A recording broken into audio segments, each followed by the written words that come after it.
আগামী 1 সেপ্টেম্বর 2025 বাংলাদেশ জাতীয়তাবাদী দলের 47তম প্রতিষ্ঠাবার্ষিকী যথাযোগ্য মর্যাদায় পালন করার লক্ষ্যে ঝিনাইদহ সদর উপজেলা হলিধানী ইউনিয়ন বিএনপি প্রস্তুতি সভা অনুষ্ঠিত। এই সভায় প্রধান অতিথি হিসেবে উপস্থিত ছিলেন সাবেক সফল ছাত্রনেতা ঝিনাইদহ জেলা জাতীয়তাবাদী দল বিএনপির সহসভাপতি, ঝিনাইদহ সদর থানা বিএনপির সভাপতি জননেতা অ্যাডভোকেট মুন্সি কামাল আজাদ পান্নু।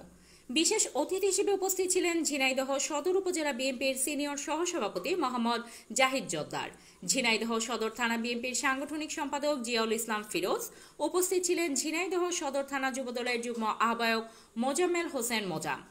এই সময় আরও উপস্থিত ছিলেন হলিধানী ইউনিয়ন বিএনপি সিনিয়র যুগ্ম সাধারণ সম্পাদক মোহাম্মদ সাব্বির আহমেদ হান্নান, সাংগঠনিক সম্পাদক আমির হোসেন, ইউনিয়ন বিএনপি অঙ্গ সংগঠনের নেতৃবৃন্দ।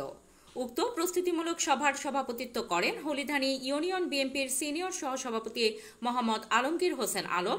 সঞ্চালনা করেন হলিধানী ইউনিয়ন বিএনপির সাধারণ সম্পাদক Mohammad Wahid Sadiq Bakul. Samia Sultana, CN Bangla news desk.